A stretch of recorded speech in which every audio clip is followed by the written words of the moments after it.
जी कैफ 6 आज के लेक्चर का आगाज करते हैं। लेक्चर नंबर हमारा 10 और आज के लेक्चर में हम चैप्टर 12 की होम असाइनमेंट जो आपको दी थी आई कैफ की बुक के एंड पे सेल्फ टेस्ट क्वेश्चंस, उनको क्लास में प्रैक्टिस करेंगे। कितने क्वेश्चंस थे? 7। क्लास में कितने ऐसे स्टूडेंट्स हैं जिन्होंने 5 या उससे ज्यादा क्वेश्चंस अटेम्प्ट किए? शाबाश, तकरीबन सब ने। बस ठीक है, बेहतरीन।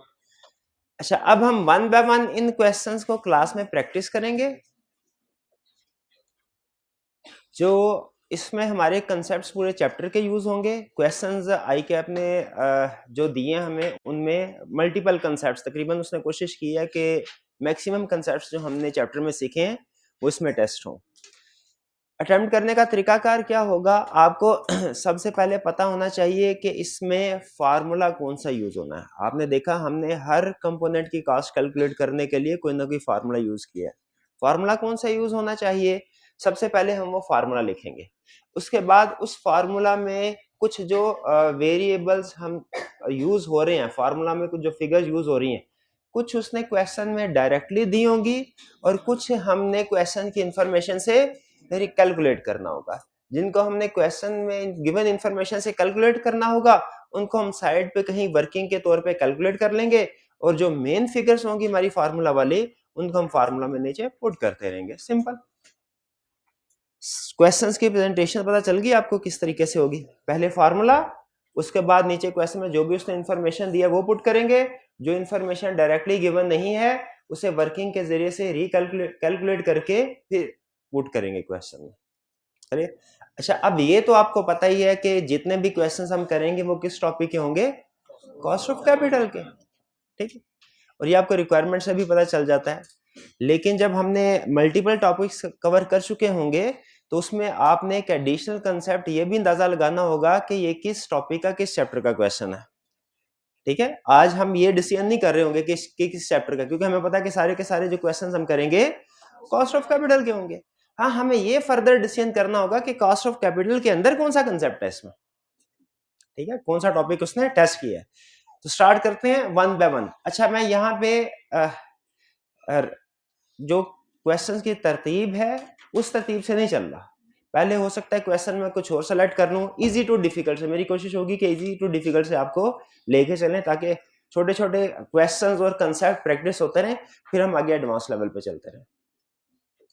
तो स्टार्ट करते हैं सबसे पहले क्वेश्चन 1। ये है जी आई कैप के बुक में सेल्फ टेस्ट क्वेश्चन 1 है। ये क्या कहता है? Companies shares. अच्छा, सबसे पहले रिक्वायरमेंट पढ़ ले। रिक्वायरमेंट में क्या कर रहा है? Estimate the cost of equity. इसका मतलब हमें पता चल गया कि कॉस्ट ऑफ कैपिटल का क्वेश्चन है, और कैपिटल के अंदर कौन सा कंपोनेंट है? Cost of equity. अब कहता है कॉस्ट ऑफ इक्विटी को जब हम कैलकुलेट करते हैं, कैसे कर सकते हैं कॉस्ट ऑफ इक्विटी को कैलकुलेट? दो तरीकों से। कौन कौन से? कौन कौन से तरीके? एक डिविडेंड वैल्यूएशन मॉडल और दूसरा capital asset pricing model. Dividend valuation model में दो आगे further matter, with growth, without growth. ठीक है। Company shares are currently valued at rupees 8.20। इसका मतलब करंट वैल्यू क्या है? 8.20 कंपनी के शेयर्स की। And the company is expected to pay an annual dividend of rupees 0.70 per share for the foreseeable future. Foreseeable future का मतलब क्या है? आगे हमेशा आने वाले फ्यूचर में जो डिविडेंड होगा वो 0.70 पर शेयर होगा। इसका मतलब ये हुआ कि जब यही डिविडेंड अगले आने वाले सालों में फ्यूचर में होगा, ये विदाउट ग्रोथ मॉडल है। The next annual dividend is payable in the near future, and the share price of rupees 8.20 is a come dividend price। ठीक। अच्छा, मुझे ये बताइए, आपको पता चल गया कॉस्ट ऑफ इक्विटी है, और मेथड कौन सा है? Without growth. सबसे पहले हम इसका फार्मूला लिखते हैं। कॉस्ट ऑफ इक्विटी कैलकुलेट करनी है या मार्केट वैल्यू कैलकुलेट करनी है? Cost of equity. शाबाश। तो कॉस्ट ऑफ इक्विटी का फार्मूला क्या है? Cost of equity is equal to, without growth है तो इसका फार्मूला क्या होगा? डी वन, या नोट कर लें, एक ही बात है ये। D D1 divided by P not और प्लस G आएगा? नहीं आएगा। अच्छा, इसमें एक चीज समझ लीजिए, क्लास के लेक्चर के दौरान में भी एक स्टूडेंट ने क्वेश्चन रेज किया था कि सर अगर ये डिविडेंड हमेशा सेम रहेगा, ग्रोथ है ही नहीं, तो D1 और D नॉट तो सेम है, तो इसमें D1 भी ठीक होगा और D नॉट भी ठीक होगा, क्योंकि D नॉट भी वही है, D1 भी वही है, D2 भी वही है, D3 भी, D4 भी, सारे डिविडेंड अगले आने वाले सालों में सेम होंगे। तो इसमें डिविडेंड की कोई भी किसी भी साल का डिविडेंड ले लें वो सेम है। तो D नॉट कर लें या D1 करें, आपकी मर्जी है। सिमेट्री के लिए कुछ स्टूडेंट पसंद करते हैं कि यहाँ नीचे प्राइस नॉट है, ऊपर भी D नॉट आ जाए तो बेहतर है, बाहर आने से फर्क नहीं पड़ता। ये क्लियर हो गया? अच्छा, यहाँ पे अब क्वेश्चन ये है कि उसने वर्ड यूज किया है कम डिविडेंड, इससे क्या मुराद है?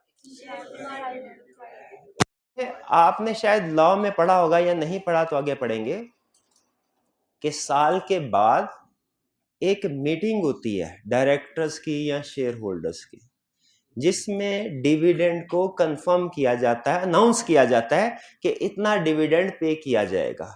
अच्छा, जिस दिन डिविडेंड अनाउंस किया जाता है ना, पेमेंट उसी दिन नहीं होती, उसके कुछ दिन के बाद होती है। फॉर एग्जांपल 15 दिन के बाद उसकी पेमेंट होगी।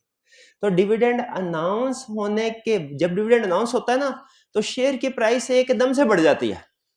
अच्छा, अगर शेयर की प्राइस 10 रुपए है और डिविडेंड अनाउंस हुआ 2 रुपए, तो शेयर की प्राइस बढ़ के कितनी हो जाएगी भला? 12 रुपए हो जाएगी। कब तक 12 रुपए रहेगी? जब तक ये डिविडेंड पे नहीं हो जाता। याद रखिए, हम जितना भी किसी भी फार्मूला में जो भी प्राइस यूज करते हैं ना या कैलकुलेट करते हैं, वो एक्सक्लूडिंग डिविडेंड होती है, क्यूमुलेटिव डिविडेंड नहीं होती। क्यूमुलेटिव डिविडेंड या कम डिविडेंड का मतलब होता है इंक्लूडिंग डिविडेंड, और एक्सक्लूडिंग डिविडेंड या एक्स डिविडेंड का मतलब होता है कि विदाउट डिविडेंड। ठीक है? तो हम जो भी फार्मूला यूज करते हैं, जब भी कैलकुलेशन करते हैं प्राइस की, वो प्राइस कौन सी होती है? Without dividend. ये हमेशा ध्यान में रखिएगा। तो अगर कहीं पे वो हमसे कहता है ना कि एक्स डिविडेंड प्राइस कैलकुलेट करें, तो आपने ऐसे समझना है जैसे एक्स डिविडेंड लिखा ही नहीं हुआ, क्योंकि हम जो भी प्राइस कैलकुलेट करते हैं वो एक्स डिविडेंड ही होती है। हाँ, अगर कहीं पे कम डिविडेंड वैल्यू दे, क्यूमुलेटिव डिविडेंड, तो याद रखें हमने फिर उसकी एक्सक्लूडिंग वैल्यू कैलकुलेट करके यूज करनी होगी। ठीक है? ये कंसेप्ट समझ आया? कम डिविडेंड और एक्स डिविडेंड का कंसेप्ट क्या है? कम डिविडेंड का मतलब क्या है कि शेयर की प्राइस में डिविडेंड की अमाउंट भी शामिल है, और एक्स डिविडेंड का मतलब क्या है कि शेयर की प्राइस में डिविडेंड की वैल्यू शामिल नहीं है। हम जितनी भी फाइनेंस पढ़ते हैं उसमें हमें कौन सी वैल्यू चाहिए होती है? एक्सक्लूडिंग डिविडेंड की। तो अगर तो उसने ऑलरेडी एक्सक्लूडिंग डिविडेंड की प्राइस दी हुई है, बहुत अच्छे, हम एज इट इज उसको यूज करेंगे, कोई एडजस्टमेंट की जरूरत नहीं है। लेकिन अगर उसने कम डिविडेंड प्राइस दी है, तो हमने क्या करना है? डिविडेंड को एक्सक्लूड करना है। सिंपल, बाकी सारी कैलकुलेशन सेम होगी। तो ये हमारा मॉडल है विदाउट ग्रोथ। अब इसमें हमने कॉस्ट कैलकुलेट करनी है। सिंपल 2 फिगर्स आपने इसमें इनपुट करनी है, डी डिविडेंड की अमाउंट और प्राइस जो कि क्या होगी? एक्सक्लूडिंग डिविडेंड होगी। अब मुझे बताइए डिविडेंड की अमाउंट क्या है? 0.70 डिवाइडेड बाय शेयर प्राइस 8.20, लेकिन ये क्यूमुलेटिव डिविडेंड है, तो इसीलिए क्या करना पड़ेगा? इसमें से डिविडेंड एक्सक्लूड करना पड़ेगा, और डिविडेंड की क्या अमाउंट है? 0.7। तो इसका मतलब है पी नॉट जो होगी प्राइस एक्सक्लूडिंग डिविडेंड, वो होगी 8.2 माइनस 0.70। अब इसको कैलकुलेट कर लीजिए, क्या आता है? 0.70 डिवाइडेड बाय 7.5, 9.3%। ये हमारी कॉस्ट ऑफ इक्विटी हो गई। क्लियर? तो इसमें हमने, इस क्वेश्चन में हमने क्या चीज नहीं सीखी है? क्या इस क्वेश्चन में हमने कोई नई चीज सीखी है? क्या नई चीज सीखी है? कि हमेशा जो प्राइस लेनी है फार्मूला में पुट करने के लिए, एक्सक्लूडिंग डिविडेंड, इस लाइन को लिख लें, चाहे इस क्वेश्चन के साथ आगे पीछे लिख लें या कहीं नोटबुक में कहीं पे लिख लें, कि जब भी फार्मूला में हमने प्राइस पुट करनी है, प्राइस चाहिए, वो कौन सी प्राइस होगी? Excluding dividend. अच्छा, अगर कभी आप मार्केट वैल्यू कैलकुलेट करते हैं, अगर यही क्वेश्चन होता मार्केट वैल्यू कैलकुलेट करें और आप प्रेजेंट वैल्यू कैलकुलेट करते आउटफ्लोज की, तो जो प्राइस आती वो कौन सी प्राइस होती? वो एक्स डिविडेंड होती कि कम डिविडेंड होती? एक्स डिविडेंड होती। शाबाश, एक्स डिविडेंड होती। क्लियर? यहां पे लिख लीजिए कि फार्मूला में हमेशा एक्स डिविडेंड प्राइस यूज करनी है। फार्मूला में हमेशा एक्स डिविडेंड प्राइस यूज करनी है। लिखा है आपने कहीं? लिखा है आपने कहीं? उनके नोट्स पे लिख दिया? अच्छा, अपने पे लिखा है। ठीक ठीक, आपने लिखा मेरे भाई, फार्मूला में हमेशा एक्स डिविडेंड प्राइस लिखनी है। हाँ बिल्कुल। ये क्वेश्चन क्लियर?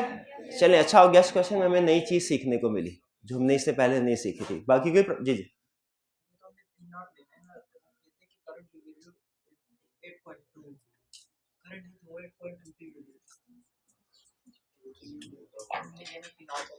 हाँ देखिए खान, करंट उनका क्वेश्चन ये है, सर आपने पी नॉट कैलकुलेट किया है 7.5, उसने हालांकि पी नॉट दिया हुआ है 8.2, करंटली वैल्यू है। यही क्या पूछ रहे हैं ना आप जी? इसका क्वेश्चन आंसर कौन देगा जी? इसमें डिविडेंड की अमाउंट शामिल है 8.2 में। 8.2 में डिविडेंड की अमाउंट शामिल है, जबकि हमने फार्मूला में यूज करने के लिए एक्स डिविडेंड प्राइस यूज करनी। तो प्राइस हम यही यूज कर रहे हैं, ये ना समझे कि हमने प्राइस कोई और यूज की। प्राइस यही यूज की है, सिर्फ क्या किया है, इसमें जो डिविडेंड वाला हिस्सा था वो निकाल दिया। ओके जी, आगे क्वेश्चन की तरफ चलें जी। नहीं, डिबेंचर में इस तरह की टर्म्स नॉर्मली वो यूज नहीं करता। कम इंटरेस्ट नहीं नहीं नहीं, डिबेंचर में ये एडजस्टमेंट नहीं है। आगे चलते हैं नेक्स्ट, आई कैप का self test question 2। Requirement estimate the cost of equity. पता चल गया कॉस्ट ऑफ कैपिटल का क्वेश्चन है। अब हमने देखना, फिर से बताइए मुझे, कॉस्ट ऑफ कैपिटल कैलकुलेट करने के कितने मेथड है? दो मेथड। कौन कौन सा? डिविडेंड वैल्यूएशन मॉडल और कैपएम। डिविडेंड वैल्यूएशन मॉडल में मजीद दो मेथड है। कौन कौन से? विदाउट ग्रोथ और विद ग्रोथ। सबके फार्मूला आपको पता है? और अगर सम टाइम उसने क्वेश्चन में ग्रोथ रेट ना दिया हो तो हम कैलकुलेट करने के काबिल हैं। दो तरीके हैं, एक गॉर्डन्स ग्रोथ मॉडल और एक हिस्टोरिकल। बट ठीक है, शाबाश। अब आपने क्वेश्चन पढ़ के मुझे ये बताना है कि इसमें मेथड कौन सा, मॉडल कौन सा लगेगा। कंपनी शेयर प्राइस इज ₹5.00, नहीं बताया एक्सक्लूडिंग डिविडेंड है कि कम डिविडेंड। फर्ज कीजिए अगर आगे बता दे तो जो बता देगा वैसे ही चलेगा, लेकिन अगर नहीं बताता एक्स डिविडेंड। शाबाश। The next annual dividend will be paid in 1 year's time. In 1 year, इसका मतलब है रिसेंटली कोई जो डिविडेंड पे होना था वो हो चुका है, अब अगले साल में बात चलेगी है। तो ये कंफर्म हो गया है कि ये जो प्राइस है एक्स डिविडेंड है, क्योंकि अगला डिविडेंड कब पे होना है? अब रिसेंटली नहीं पे होना, अगले कुछ दिनों में, साल के बाद पे होना है। And dividend are expected to grow by 4% per year into the foreseeable future. Grow by 4%, मतलब ये 4% क्या है? पक्की बात। इसका मतलब है डिविडेंड वैल्यूएशन मॉडल लगेगा विद ग्रोथ, और हमारी आसानी के लिए उसने ग्रोथ रेट दे दिया है, वरना सम टाइम हमें कैलकुलेट भी करना पड़ता है, लेकिन वो भी कोई प्रॉब्लम नहीं है, वो हमें कैलकुलेट करना आता है। ठीक है, 4% per year into the foreseeable future. The next annual dividend is expected to be ₹0.45 per share. जो नेक्स्ट डिविडेंड होगा साल के बाद वो 0.45 पर शेयर होगा। मुझे बताइए, ये भाई बताएंगे, ये D0 है या D1 है? D1 है। शाबाश, क्योंकि साल के बाद पे होना है। D0 वो होता है जो अभी अभी पे हुआ है या अभी पे होना है, रिसेंटली, पिछले कुछ दिनों में पे हुआ है या अगले कुछ दिनों में पे होगा, वो D0। ये D1 है। कॉस्ट ऑफ इक्विटी कौन सा method? With growth. With growth का फार्मूला आप मुझे बताएंगे क्या है? कॉस्ट ऑफ इक्विटी कैलकुलेट करनी है कि वैल्यू कैलकुलेट करनी है? Cost of equity. ठीक है, शाबाश। कॉस्ट ऑफ इक्विटी कैलकुलेट करनी है तो cost of equity with growth, dividend valuation model लगेगा, विद ग्रोथ लगेगा। इसमें कॉस्ट ऑफ इक्विटी है D1 divided by P0 plus G। Agree करते हैं? अब क्वेश्चन में कौन कौन सी फिगर उसने दी हुई है?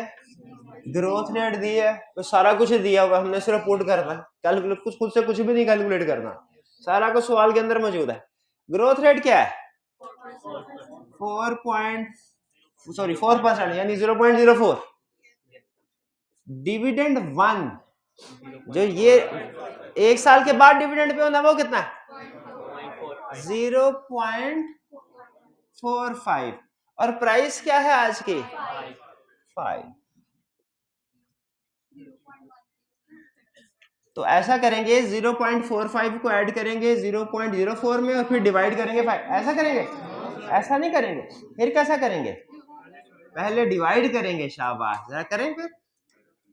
कितना आता है? 0.09 प्लस 0.04 इज इक्वल टू 13, यानी कि 13% हमारी कॉस्ट ऑफ कैपिटल। जी कुछ क्लियर हुआ? ये हाइब्रिड वाले स्टूडेंट्स कुछ क्लियर हुआ आपको? अगर हाइब्रिड वाले स्टूडेंट को समझ आ रही है तो हाथ उठाइए जरा, मुझे पता चले कितने स्टूडेंट को समझ आ रही है। ये जो सबसे आगे स्टूडेंट बैठा है इसको समझ नहीं आ रही? हाँ अब ठीक है, अब आगे समझ। तो ये क्लियर? अच्छा मुझे ये बताइए, अगर क्वेश्चन यही रहता और वो कहता कि ये जो डिविडेंड है ना 0.45 ये अभी अभी पे किया गया है, अभी पे किया गया है, तो फिर क्या करते? फिर ये हो जाता D0, फिर इसका D1 कैलकुलेट करते। और D1 कैसे कैलकुलेट करते? 0.45 को मल्टीप्लाई कर देते। एक मिनट 0.45 को किससे मल्टीप्लाई करते? D1 कैलकुलेट करने के लिए। अजी आपसे, अगर क्वेश्चन में कहता 0.45 डिविडेंड अभी रिसेंटली पे किया है, ये डिविडेंड है। मैं सवाल समझाता हूं आपको। अगर वो हमें चाहिए D1, क्वेश्चन में उसने कहा है 1 साल के बाद डिविडेंड पे करेगा 0.45, तो ये D1 हो गया, D1 हो गया ना। अगर क्वेश्चन चेंज करके कहता है ये D0 है, यानी ये डिविडेंड अभी अभी पे किया गया है, तो फिर D1 कैसे कैलकुलेट होता? हाँ 0.45 को 4% से मल्टीप्लाई करके 0.45 में ऐड कर लेते, या इसका शॉर्टकट भी है 0.45 को मल्टीप्लाई कर देते 1.04 से। भाई ये क्लियर हो गया? D1 से D0, D0 से D1 कैसे जाना क्लियर हुआ? आगे चलें। क्वेश्चन में अगर ये कहता है इस 5 रुपीज जो है ये कम डिविडेंड प्राइस है, तो डिविडेंड की लेस कर। अच्छा कौन सा डिविडेंड लेस? D0 के D1? Definitely D0। आज का डिविडेंड इसमें इंक्लूड होगा ना। क्लियर हो गया ये? कोई प्रॉब्लम? नेक्स्ट क्वेश्चन की तरफ चलें। ये भाईजान इनसे पूछे भाई, अगले क्वेश्चन की तरफ चलें। ये समझ आ गया? बताइए ये कौन से मॉडल को, कोई नहीं बोलेगा कौन सा मॉडल का क्वेश्चन था ये, कौन सा फार्मूला इसमें यूज हुआ? Cost of equity with growth. और इसमें फार्मूला क्या होता है? Cost of equity is equal to D1 divided by P0 plus G. शाबाश, ग्रोथ रेट। आगे चलते हैं। लंबा चौड़ा क्वेश्चन आ गया, नो प्रॉब्लम जी। एंड में कराएं? नहीं साथ साथ करते जाते हैं, निबटता जाए।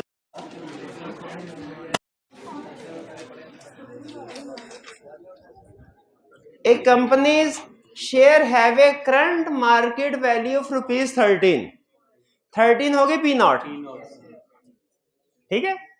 और फिलहाल ये लग रहा है कि X डिविडेंड है। The most recent annual dividend has just been paid। इसका मतलब है D0, इसका मतलब कंफर्म हो गया कि X डिविडेंड है, वरना वो कहता अभी करीब अगले कुछ दिनों में पे होने वाला है, तो हम कहते हैं इसका मतलब है इस प्राइस में वो भी शामिल है, पे हो चुका है, ये एक्स डिविडेंड प्राइस है। चलिए तसल्ली हो गया, हमें यही चाहिए होती है। आगे, दिस वाज ₹1.50 पर शेयर। ये 1.50 पर शेयर क्या चीज है मेरे भाई? ये है D0। क्लियर? ये फिगर साथ साथ लिखते रहे, ये लिख रहे P0 is 13, D0 is 1.50. Required में क्या कर रहा है? Estimate the cost of equity in this company in each of the following circumstances using the DVM क्या है?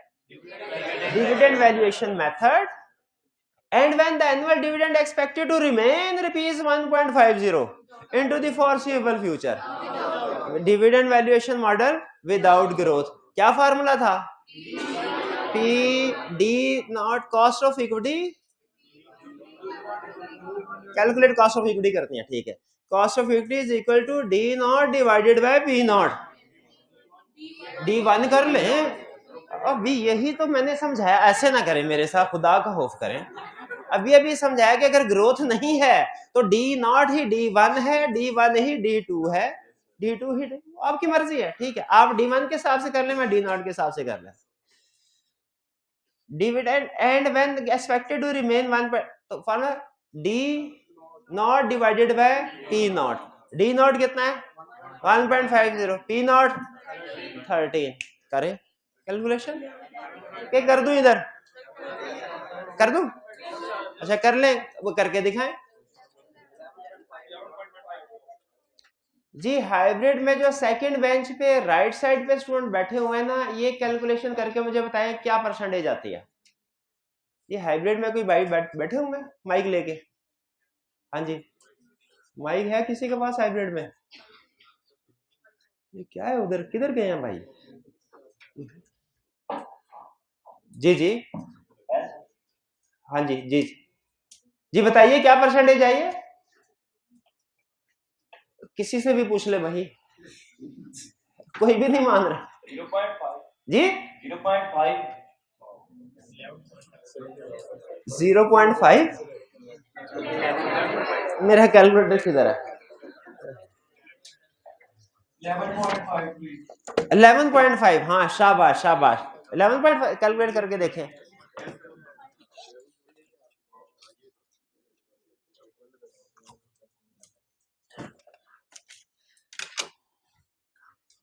ये हमारा आंसर आया 1.5 डिवाइडेड बाय 13 मल्टीप्लाइड बाय 100, 11.54% तकरीबन। क्लियर? आगे चले। Next, using the dividend valuation model and when the annual dividend expected to grow by 4% each year into the foreseeable future. ऐसे अब एक विद ग्रोथ का फार्मूला आ गया। ये मुझे थोड़ा सा मुश्किल लगता है, ये तो मैं लिख के कैलकुलेट करूंगा, ये मुझे मुश्किल लगता है। डिविडेंड ग्रोथ का फार्मूला था cost of equity is equal to D1 divided by P0 plus G। D1 कितना हुआ? D1 हमारा हुआ 1.50। नहीं ये हाँ ग्रोथ के साथ, बिल्कुल शाबाश। 1.50 इंटू ग्रोथ रेट कितना है? 4%, तो मल्टीप्लाई किया 1.04, ठीक है, ये मल्टीप्लाई हो रहा है। डिवाइड किया P0 13 plus growth rate 0.04। Agree करते हैं सारी फिगर से? देखिए हर फिगर उसने दी, हमें कुछ भी कैलकुलेट नहीं कर, जिसको फार्मूला याद है उसका क्वेश्चन पा रहा है। तो इसकी कैलकुलेशन कर लेते हैं। 1.04 1.56 divided by 13 plus 0.04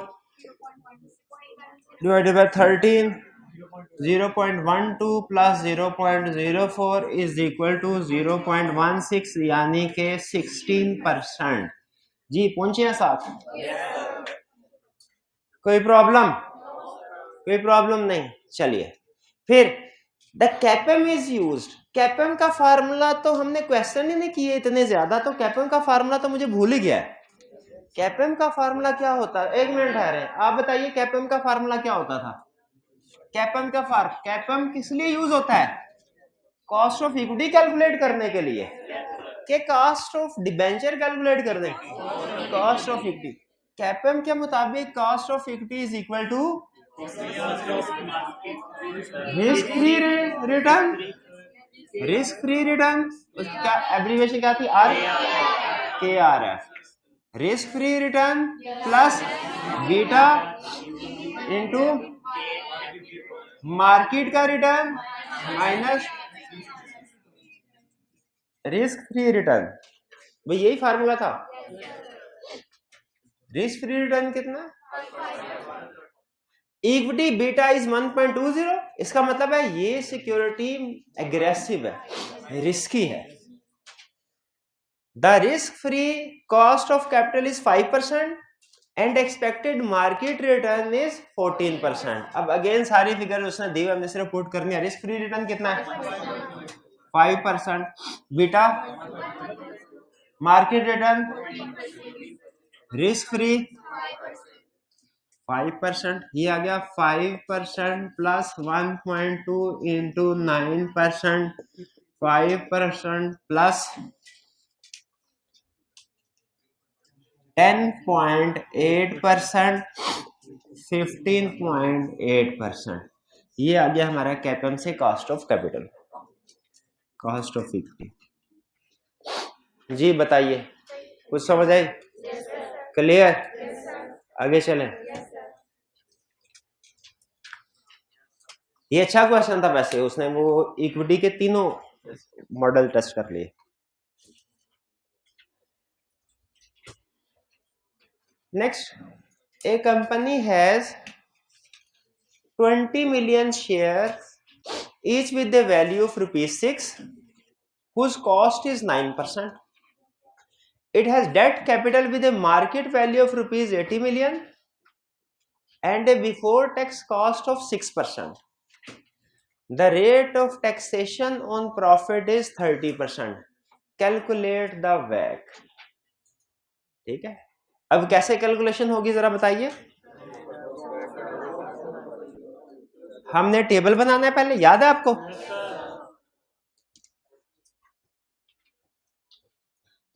उस टेबल में हम मार्केट वैल्यूज को यूज करेंगे और कॉस्ट को यूज करेंगे और फिर उसके बाद वेटेड एवरेज कैलकुलेट करेंगे। इसी तरह होगा।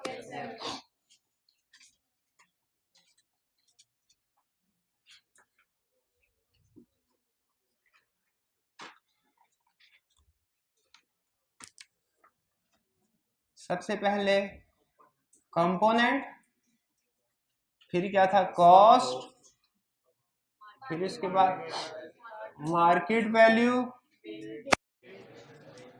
वेट, हाँ वेट,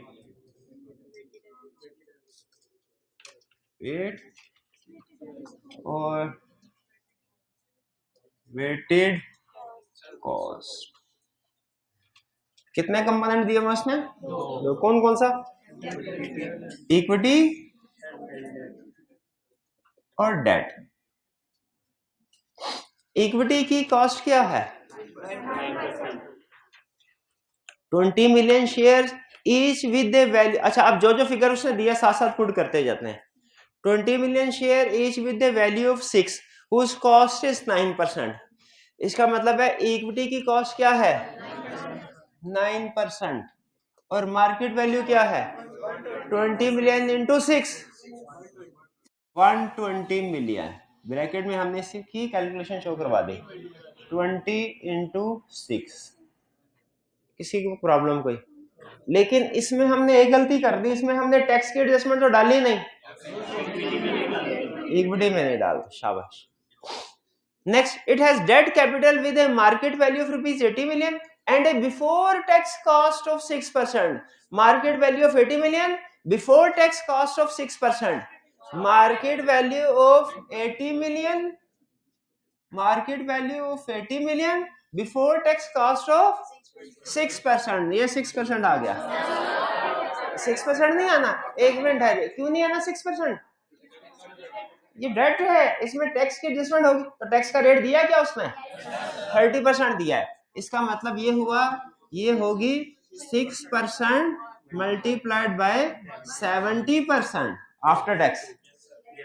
अच्छा, चाहे आप वो लंबे तरीके से भी कर सकते हैं, 6% माइनस 30% ऑफ 6%, चाहे डायरेक्ट भी कर सकते हैं, 6% इंटू 70%, 4.2%।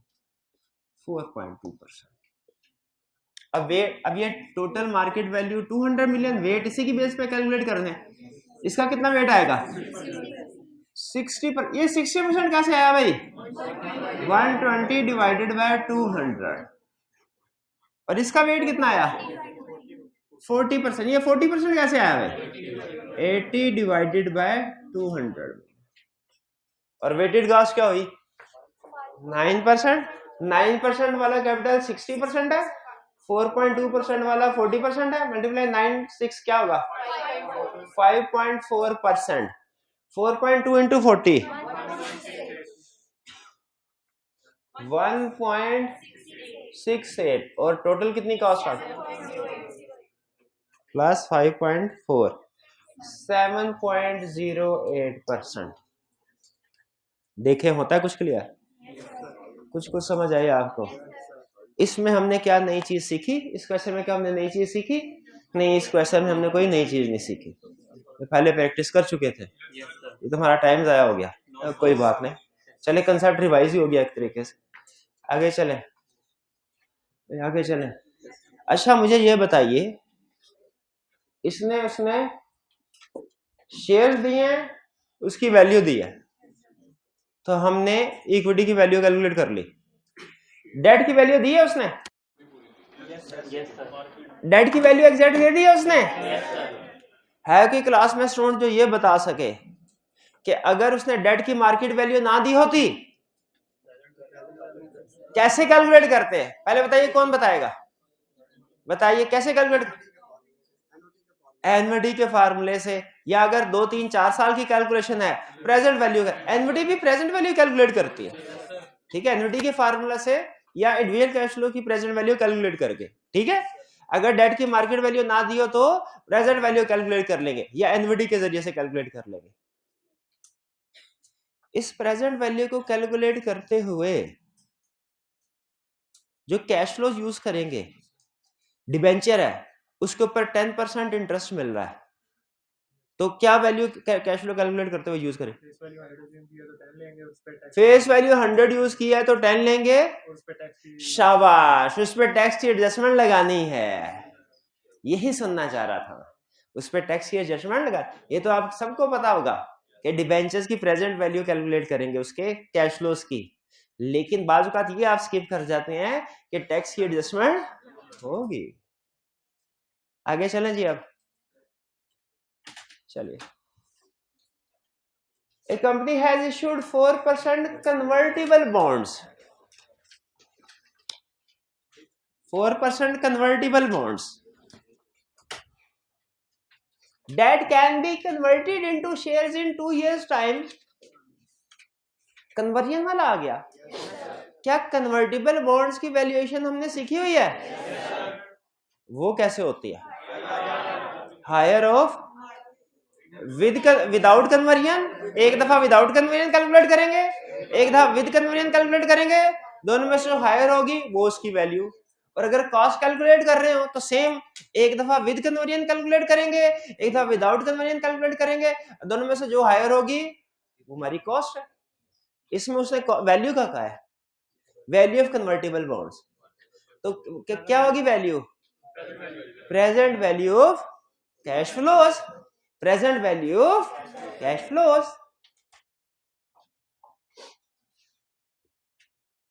चले जी आगे। अच्छा, company has issued 4% convertible bond that can be converted into shares in 2 years time at the rate of 25 shares for every rupees 100 of bonds, nominal value 100 value nominal value. It is expected that the share price in 2 year time will be 4.25, यानी एक bond के बदले में 25 share मिलेंगे, एक bond के बदले में 25 शेयर मिलेंगे, और उस शेयर की प्राइस होगी 4.25. If the bonds are not converted, they will be redeemed at par after 4 years.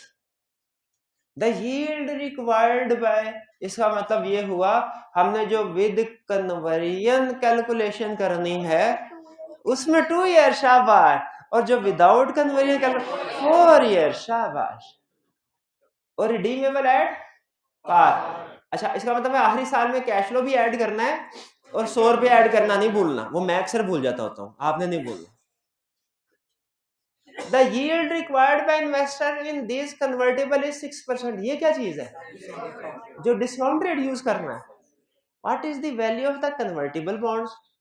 नहीं, एक मिनट है, इसमें एक चीज तो वो बतानी भूल गया हमें शायद,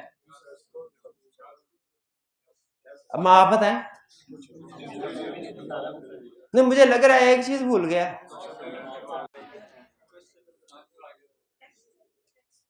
टैक्स। टैक्स। क्या बॉन्ड्स में टैक्स का इंपैक्ट नहीं होता? क्या पूरे क्वेश्चन में उसने कहीं टैक्स बताया हुआ है? नहीं बता, हालांकि उसे बताना चाहिए था, उसने नहीं बताया। अज्यूम कर लें, क्या मतलब? अच्छा, आफ्टर टैक्स 30% अज्यूम कर लें, ये कह रहे हैं। ठीक है, ठीक है। तो यहां पे उसने टैक्स की परसेंटेज नहीं बताई हुई, एग्री करते हैं इससे?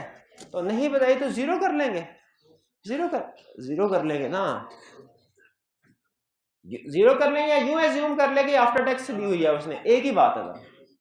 चल अब कैलकुलेट कर। अच्छा मुझे बताइए, पहले विद कन्वर्जन कैलकुलेट करूं कि विदाउट कन्वर्जन? With conversion. अच्छा, मुश्किल वाली कैलकुलेशन पहले करवा रहे हैं आप, कि आसान है? अच्छा, विद कन्वर्जन की कैलकुलेशन आसान है, अभी पता चल जाता है।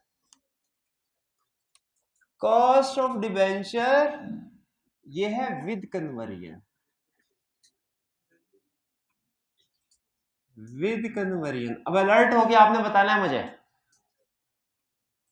फार्मूला कौन सा लगेगा। यार 2 साल है यार, एनुटी 2 सालों की एनुटी क्या लगाएंगे यार? प्रेजेंट वैल्यू कैलकुलेट कर लेते हैं ड्यूजल कैश फ्लोस के, नहीं ऐसे कर चले। 2 साल है, पहले साल में कैश फ्लो कितना है? 4, और दूसरे साल का कैश फ्लो कितना है? 4 प्लस शेयर की मार्केट वैल्यू। शाबाश, ये ज़हन में रखें, पहले साल में क्या है? 4 डिवाइडेड बाय 1.06 की पावर 1। अब प्लस दूसरे साल में पूछना है, दूसरे साल में सिर्फ शेयर्स की वैल्यू ऐड करनी है ना, दूसरे साल में इंटरेस्ट भी मिलेगा इस बॉन्ड के बाद, दूसरे साल में इंटरेस्ट मिलने के बाद कन्वर्ट होगा। यस, इंटरेस्ट मिलने के बाद तो ये हो गया इंटरेस्ट प्लस एक बॉन्ड के कितने मिलने थे? 25 शेयर, 25 मल्टीप्लाइड बाय 4.25, इतने पैसों के बराबर हमें बेनिफिट मिल रहा है, 1.06 पावर 2। करें जरा कैलकुलेशन, किधर है मेरा कैलकुलेटर? करे करे करे कैलकुलेशन।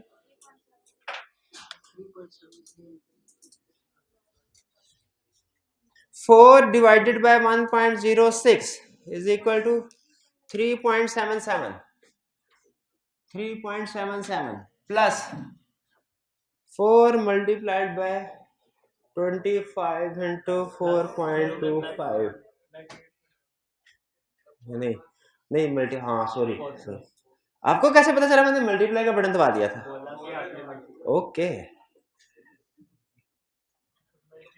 ये हो गया 110.25 डिवाइड करना है 1.06 पावर 2, 98.12, ये याद है, इज इक्वल टू हो गया 3.77, 101.89। ये वैल्यू हो गई बॉन्ड की विद कन्वर्जन। अब कैलकुलेट करते हैं विदाउट कन्वर्जन।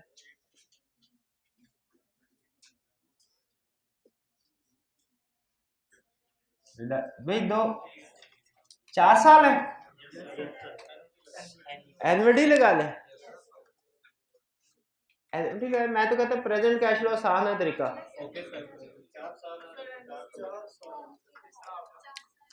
ठीक है, मेरा दिल तो यही है, 4 divided by 1.06 power 1 plus 4 divided by 1.4 नहीं है,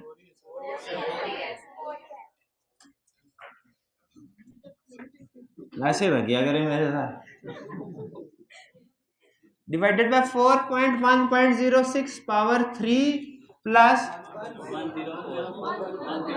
हाँ 100, हाँ सॉरी वो इंटरेस्ट भी मिलाना है, ये रिडीमेबल एट पार है, एट प्रीमियम तो नहीं है, ओके तो ये 104 डिवाइडेड बाय 1.06 पावर 4 क्या आ गया,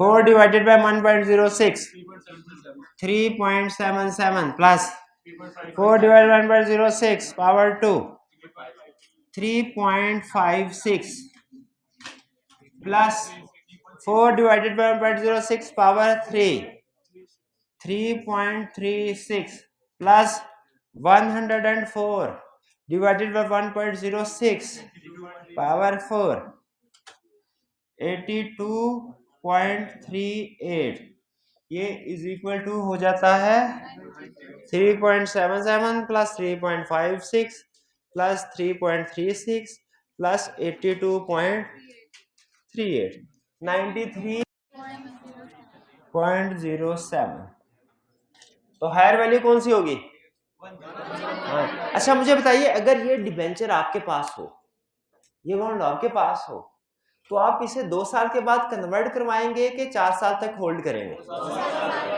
क्लास में कौन सा ऐसा स्टूडेंट है जो कि 4 साल होल्ड करेगा इसको, और कौन सा ऐसा स्टूडेंट है जो 2 साल बाद कन्वर्ट करवाए, यही वजह है कि हायर वैल्यू लेते हैं, क्योंकि जो भी इन्वेस्टर होता है वो जो उसे मोस्ट बेनिफिशियल वैल्यू मिलती है वो उस ऑप्शन को सेलेक्ट करता है, ठीक है, तो हायर वाला रूल लॉजिकल है ना, 101 कोई इशू, बुक के साथ सोल्यूशन मैच हो रहा है ना, तो ठीक है, नेक्स्ट क्वेश्चन की तरफ चलें, with conversion without conversion okay हो गया, चलिए आगे चलते हैं, नहीं अभी खत्म नहीं हुए, 2 क्वेश्चन थे वो अलहदा से हैं, हाँ जी ये नजर आ रहे हैं आपको,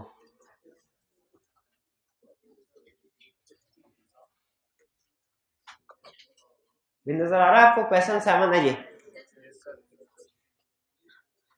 एजुकेयर पीएलसी, अमेरिका में पब्लिक लिमिटेड कंपनी के लिए पीएलसी की टर्म यूज होती है, यहाँ पे उसे लिमिटेड के नाम से बोलना चाहिए था, बहरहाल educare PLC is listed on the Karachi stock exchange, the company's statement of financial position at 31st August 2003 showed the following long-term financing, 1.2 million ordinary share of rupees 25 each, reserve है, फिर उसके बाद 9% लोन, अच्छा जो कॉस्ट ऑफ इक्विटी होता है बाजू का डिस्कशन होती है कि जो रिजर्व में से अगर आप पैसे यूज करें इनकी कॉस्ट भी वही होगी जो कॉस्ट ऑफ इक्विटी, रिजर्व की कॉस्ट भी वही होगी जो कॉस्ट ऑफ इक्विटी, रिजर्व भी इक्विटी का हिस्सा होते हैं ना,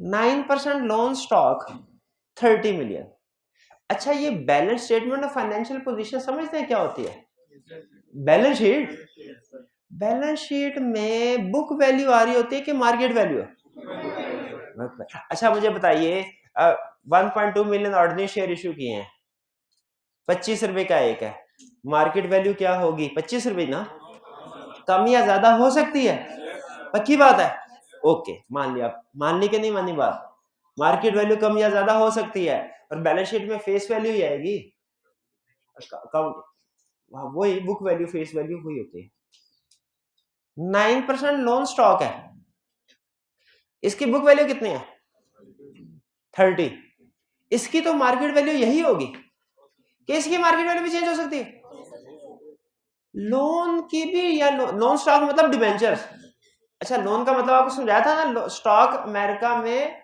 सिक्योरिटीज के लिए भी वर्ड यूज होता है, लोन स्टॉक का मतलब ये नहीं समझना वो इन्वेंट्री जो धार ली हुई है, नहीं, इसका मतलब debentures bonds, book value 30 million है, क्या इनकी मार्केट वैल्यू डिफरेंट हो सकती है? इनकी मार्केट वैल्यू कैसे कैलकुलेट करेंगे? Present value, tax, without tax, before tax के after tax cash flow, after tax cash flow. शाबाश शाबाश। और डिस्काउंट किस रेट पे करेंगे? 9% पे, 9% पे करेंगे? नहीं नहीं, ये तो कैश फ्लो के लिए यूज होना है, डिस्काउंट के लिए वो इन्वेस्टर रिक्वायर्ड रेट अलग से दिया करता है। Clear? Company's weighted average cost of capital calculate करनी है। आपको चार चीजें चाहिए, आपको चार चीजें चाहिए। क्या क्या? Cost of equity, cost of loan, फिर market value of equity, market value of loan. तो मैं फॉर्मेट बना लूं ताकि जो जो फिगर आए उसमें पुट करता जाऊं, आसान हो जाए मेरे लिए।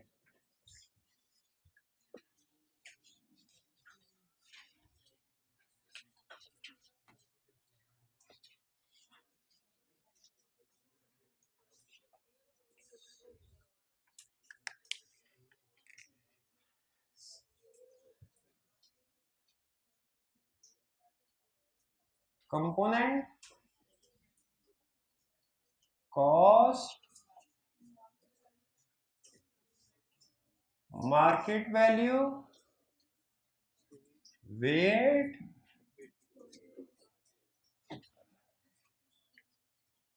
Weighted cost.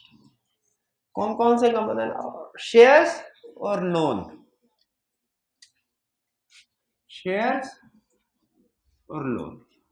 भाई ऐसे ही है ना? चलिए अब चलते हैं। On 31st August 2003, 31 अगस्त 2003 को shares were quoted at ₹121। Cum dividend, cum dividend का मतलब क्या होता है? डिविडेंड शामिल है। और हमने वैल्यूएशन वगैरह के लिए कौन सी price?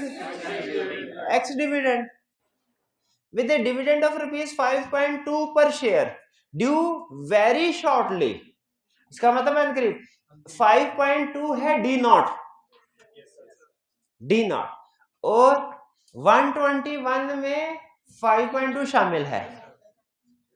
Over recent years, dividend have increased at the rate of about 5% a year। 5% क्या है? This rate expected to continue in the future। इसका मतलब है कॉस्ट कैलकुलेट करने के लिए डिविडेंड ग्रोथ मॉडल लगेगा। कॉस्ट ऑफ इक्विटी कैलकुलेट करने के लिए ग्रोथ मॉडल लगेगा। एग्री करते हैं जी? और मार्केट वैल्यू कैलकुलेट करने के लिए हमें क्या करना पड़ेगा? 1.2 मिलियन शेयर्स को मल्टीप्लाई करना पड़ेगा किससे? एक्स डिविडेंड प्राइस से। शाबाश। तो जरा मुझे बताइए, मार्केट वैल्यू पहले पुट कर लेंगे, कॉस्ट मार्केट कर लें। चले मार्केट जल्दी हो जाएगी। मार्केट वैल्यू है 1.2 मिलियन मल्टीप्लाइड बाय कितना? 121 माइनस 5.2, 115.8। भाई यही आता है। क्या आपको पता चल गया क्यों किया? क्यों किया? एक्स डिविडेंड हमें चाहिए होते हैं हमेशा। प्राइस फार्मूला में हमेशा जो यूज करना है हमने एक्स डिविडेंड यूज करना है। तो जरा इसको मल्टीप्लाई करके देखें। 1.2 मिलियन कितना आया? 138.96 मिलियन। देखिए यही है। कोई कंफ्यूजन हो तो पूछ लें। हम ये तो हमने रट लिया हुआ ना कि हमेशा हमने एक्स डिविडेंड प्राइस लेनी है। फार्मूला में जहां कहीं पुट करनी है एक्स डिविडेंड। अगर उसने एक्स डिविडेंड पुट से दी है, बहुत अच्छे, नहीं दी तो हम कैलकुलेट कर लेंगे। डन? आगे चलें जी।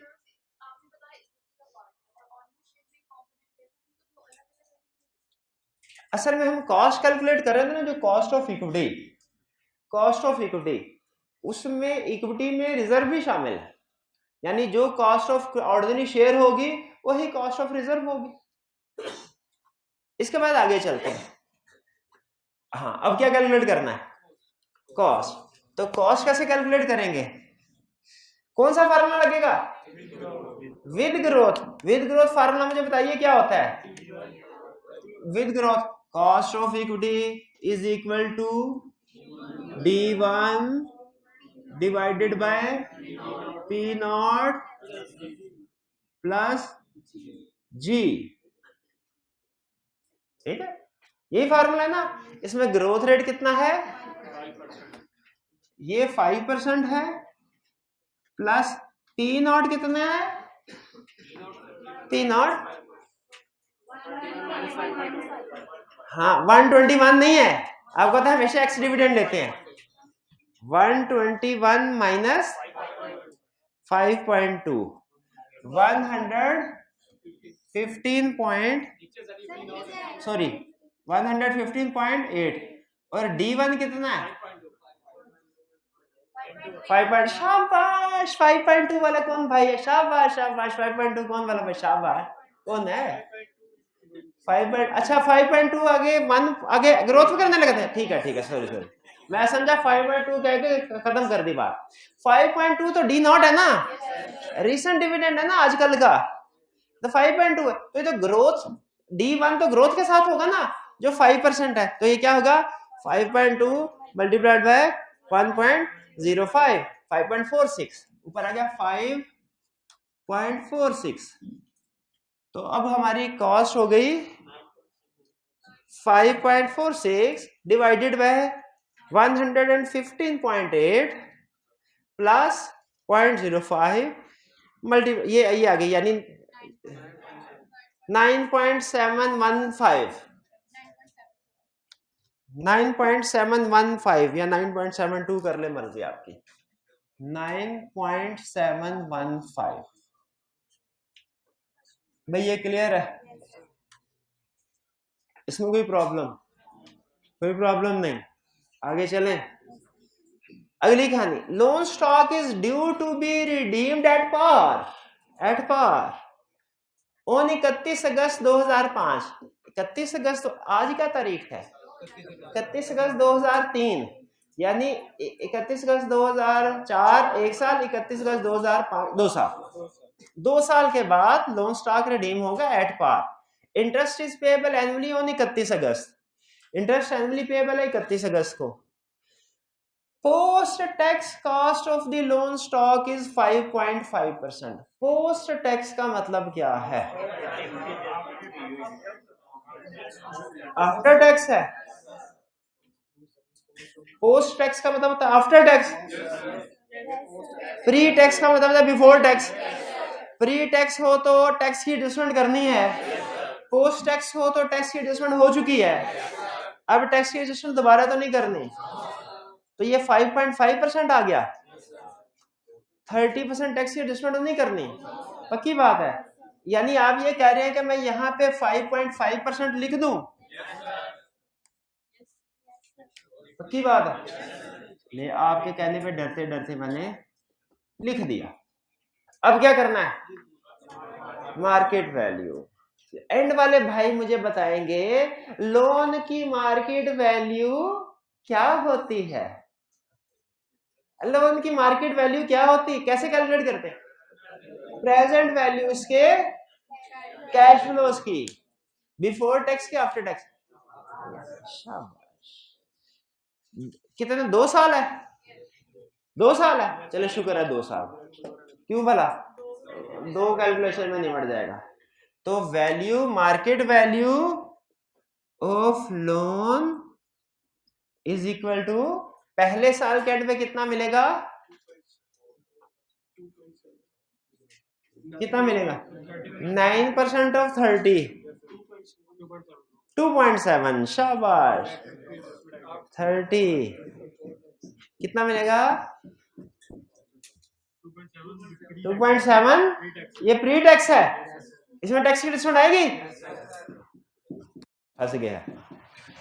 2.7 में टैक्स की डिस्काउंट आएगी कि नहीं? कैश फ्लो कैलकुलेट करके आएगी।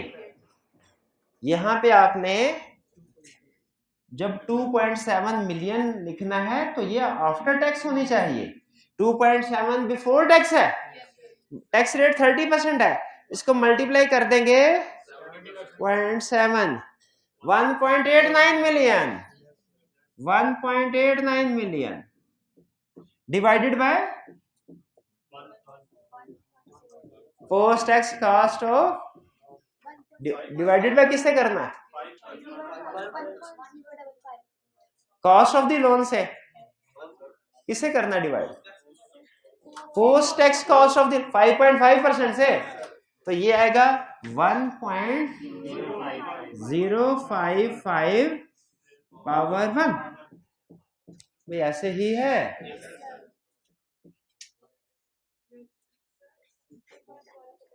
कौन सी बात, ये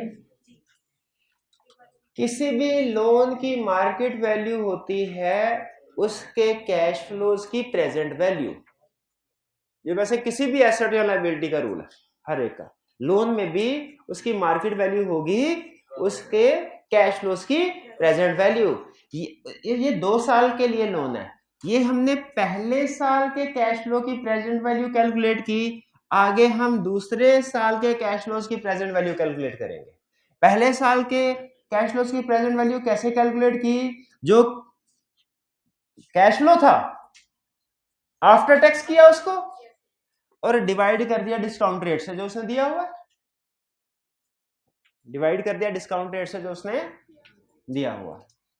दूसरे साल के कैश फ्लो सिमिलर, क्या मिलेगा, 30 मिलियन का 9%, 30 into 9%, 2.7 multiplied by 0.7 after tax करने के लिए 1.89 प्लस 30 क्यों, रिडीमेबल एट पार है, प्लस 30, तो ये आ गया 1.89 प्लस 30 डिवाइडेड बाय 1.055 पावर 2। ये ध्यान में रखिएगा, ये इंटरेस्ट है इसीलिए इसकी टैक्स की एडजस्टमेंट की है, ये प्रिंसिपल की रीपेमेंट है, लोन की रीपेमेंट, इसीलिए इसकी टैक्स एडजस्टमेंट नहीं की है। ये ध्यान में रखिएगा फर्क, इसकी टैक्स एडजस्टमेंट क्यों की है, इसकी टैक्स एडजस्टमेंट क्यों नहीं की, ये इंटरेस्ट है, ये लोन की रीपेमेंट है। करें कैलकुलेशन, 1.89 डिवाइडेड बाय 1.055 1.79 तकरीबन, प्लस 31.89 डिवाइडेड बाय 1.055 पावर 2 28.65 आ रहा है मेरा, और ये इज इक्वल टू 28.65 प्लस 1.79 30.44, ये हो गया 30.44। चेक कर लें, यही है, कैलकुलेशन की प्रॉब्लम तो नहीं है, पक्की बात है। अब क्या करना, अब सिंपल ऐड करें,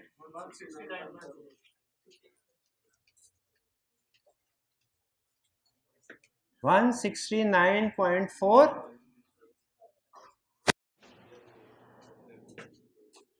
वेट कितना आया, 138.96 divided by 169.44 multiply by 100, 82%।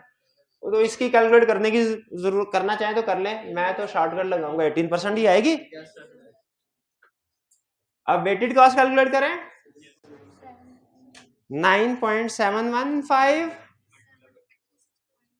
Multiplied by 0.82 7.9663, वैसे 97 भी कर सकते थे, वो भी ठीक है। 5.5 मल्टीप्लाइड बाय 0.18 0.99, और इनको ऐड कर लें, हमारा आंसर आएगा 7.9663, 8.9563%। देखिए पहुंच गए इधर, क्लियर हो गया, कोई प्रॉब्लम नहीं, प्रॉब्लम सारी बातें समझ आ गई। चलिए अब रह गया हमारा सबसे मुश्किल वाला क्वेश्चन है, क्वेश्चन नंबर 3। चलिए वो फिर कल पे कर लेते हैं, टाइम है। आप ये जरा चेक कर लीजिएगा कि आपने किस किस क्वेश्चन में क्या क्या गलती की है, ठीक है। अच्छा एक काम कीजिएगा, आप में से जिस स्टूडेंट ने जो जो गलती की होगी ना किसी भी क्वेश्चन में, क्या आप मुझे वो एक पेज पे लिख के बता शेयर कर सकते हैं मेरे साथ? इससे मुझे ये फायदा होगा कि पता चल जाएगा कि स्टूडेंट किस किस कंसेप्ट में गलती की है। वो शायद मैंने पढ़ाने में सही तरीके से नहीं पढ़ाया, तो मैं लिस्ट बना लूंगा, अगली दफा उन कंसेप्ट को रगड़ के पढ़ेंगे, ठीक है। तो आप ये काम करेंगे, ये जिस स्टूडेंट ने भी क्वेश्चंस अटेम्प्ट किए हैं उसने इसमें जो जो गलतियां की हैं, क्या आप एक पेज पे मुझे लिख के दे सकते हैं कल? शाबाश, कल दे दीजिएगा, ठीक है जी। चलिए आज का लेक्चर यहाँ पे खत्म करते हैं। अल्लाह हाफिज।